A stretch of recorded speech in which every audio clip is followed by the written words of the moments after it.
Assalamualaikum warahmatullahi wabarakatuh. Kami dari kelompok 1 yang beranggotaan 1. Muhammad Solihun Naja, 2. Yunita Dwi Lestari, 3. Tarisa Afrina Cahani Putri, 4.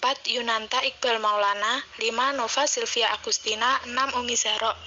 Kelompok kami akan membahas tentang pengembangan koleksi. Pengertian pengembangan koleksi.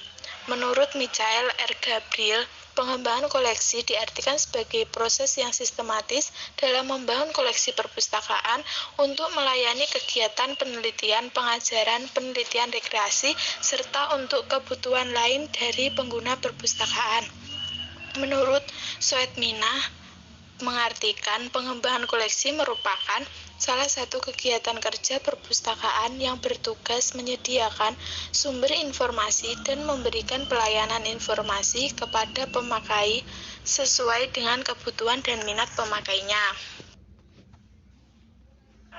Edward G. Evans menyatakan pengembangan koleksi adalah suatu proses untuk mengidentifikasi kekuatan dan kelemahan koleksi sebuah perpustakaan dengan menghubungkan pada kebutuhan penggunanya, serta berupaya untuk memperbaiki kelemahan tersebut. Azas pengembangan koleksi. Yang pertama, relevansi. Dalam melakukan pengembangan, koleksi hendaknya relevan dengan program dari lembaga induknya dan masyarakat secara luas yang memanfaatkan keberadaan perpustakaan tersebut. Yang kedua, berorientasi pada pengguna. Dalam melakukan pengembangan koleksi harus lebih ditunjukkan pada kebutuhan pengguna, sehingga kepentingan pengguna harus menjadi acuan. Yang ketiga, kelengkapan. Dalam melakukan pengembangan koleksi harus memuat semua komponen koleksi. Yang keempat, kemutahiran. Dalam pengembangan koleksi, aspek kemutahiran harus diupayakan semaksimal mungkin. Yang kelima, kerjasama. Dalam perkembangan ilmu pengetahuan dan teknologi yang semakin pesat saat ini, suatu hal yang mustahil, suatu perpustakaan atau lembaga informasi lainnya akan mampu memenuhi semua kebutuhan para pengguna.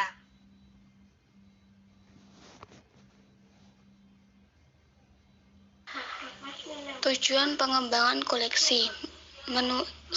Menurut buku perpustakaan perguruan tinggi, tujuan pengembangan koleksi perpustakaan perlu dirumuskan dan disesuaikan dengan kebutuhan sivitas akademika di perguruan tinggi, agar perpustakaan dapat secara terencana mengembangkan koleksinya. 2. Menurut Sutarno, pengembangan koleksi bertujuan untuk menambah jumlah koleksi, meningkatkan jenis bahan bacaan, dan meningkatkan mutu koleksi sesuai dengan kebutuhan masyarakat pemakai.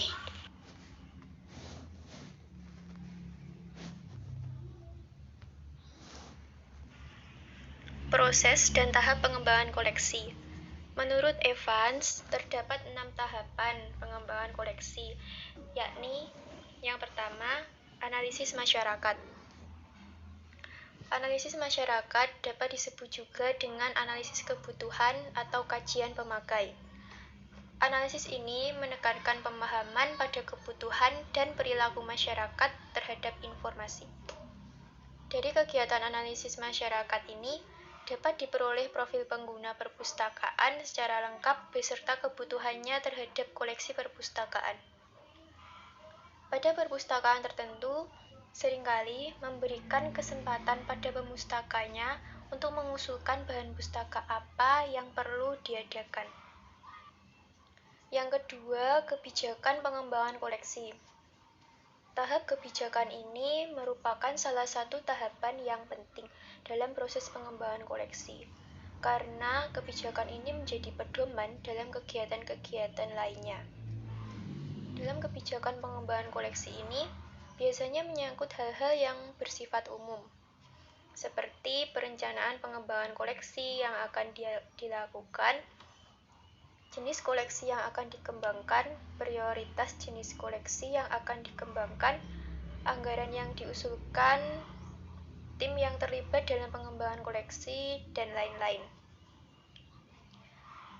Tahap yang ketiga adalah seleksi bahan pustaka. Proses seleksi ini merupakan kegiatan penting yang perlu dilakukan karena akan menentukan mutu perpustakaan yang bersangkutan. Suatu perpustakaan tidak akan ada artinya bila koleksi yang tersedia tidak sesuai dengan kebutuhan memakainya. Proses seleksi ini dilakukan berdasarkan pertimbangan tujuan dan misi yang berbeda-beda pada tiap perpustakaan. Menurut Yulia, ada 2 jenis alat bantu seleksi, yaitu sebagai berikut. Alat bantu seleksi. Alat bantu seleksi yaitu alat yang dapat membantu pustakawan untuk memutuskan apakah bahan perpustakaan tersebut diseleksi atau tidak. Karena informasi yang diberikan dalam alat bantu tersebut tidak terbatas pada data bibliografis, tapi juga mencakup keterangan lain yang diperlukan untuk mengambil keputusan. Contoh alat bantu seleksi yaitu majalah, resensi atau tinjauan buku, dan sebagainya. Alat identifikasi dan verifikasi. Alat identifikasi dan verifikasi yaitu alat bantu seleksi yang hanya mencantumkan data bibliografis bahan perpustakaan. Alat seperti ini dipakai untuk mengetahui judul yang telah terbit atau yang akan diterbitkan dalam bidang subjek tertentu.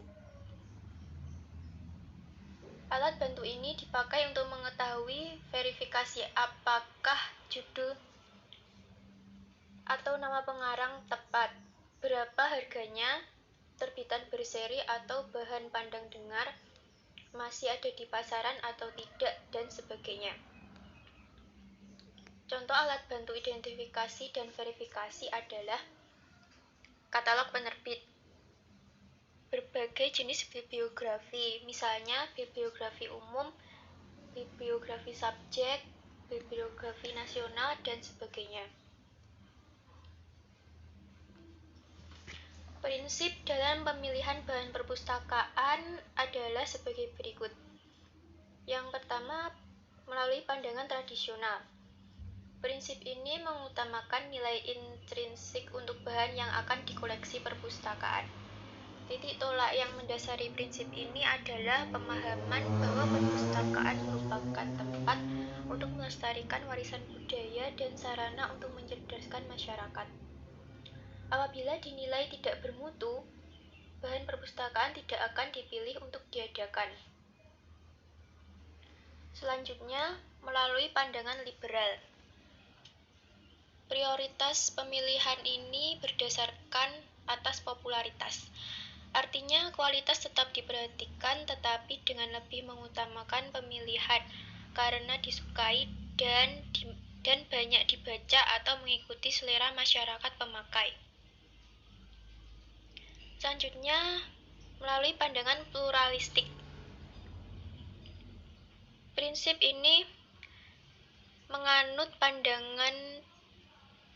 ini berusaha mencari keselarasan dan keseimbangan di antara kedua pandangan di atas, baik tradisional maupun liberal.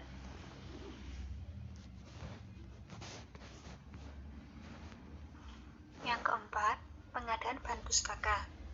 Menurut Yulia, perpustakaan dalam memperoleh bahan pustaka dapat dilakukan dengan cara-cara sebagai berikut, yaitu pembelian, pertukaran, dan hadiah. Yang kelima, penyiangan bahan pustaka. Yang keenam, evaluasi pengembangan koleksi.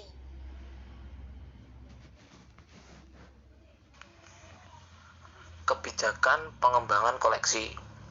Perlu diketahui dan diingat bahwa sebuah kebijakan adalah sebuah rencana.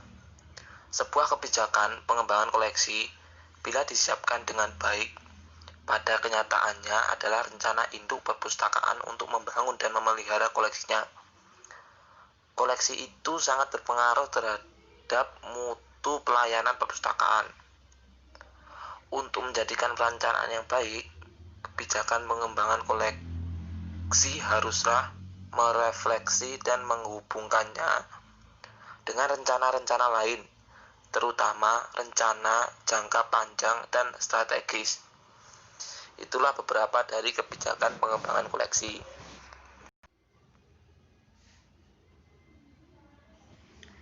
Jenis koleksi yang dikembangkan di perpustakaan. Jenis koleksi yang dikembangkan di perpustakaan pada umumnya masih dalam bentuk tercetak, seperti beberapa koleksi umum, koleksi rujukan, koleksi terbitan berkala, dan koleksi terbitan pemerintah. Adapun dalam bentuk tidak tercetak seperti kaset dan CD, itu pun yang terdapat di dalam buku-buku tertentu. Nah, ini maksudnya adalah koleksi tidak tercetak itu sebagai pelengkap dari koleksi yang tercetak. Biasanya kan ada buku yang dilengkapi oleh kaset dan CD. Nah, seperti itu. Sedangkan dalam teori jenis koleksi perpustakaan, yaitu tercetak buku atau monograf yang memiliki satu kesatuan yang utuh, dapat terdiri dari satu jilid atau lebih dan tidak tercetak. Misalnya rekaman gambar seperti film, video, CD, dan kaset, dan rekaman data magnetik seperti karya dalam bentuk disket, CD, pangkalan data, dan yang dikemas secara online. Sekian presentasi dari kelompok kami. Ada kurang lebihnya mohon maaf. Wassalamualaikum warahmatullahi wabarakatuh.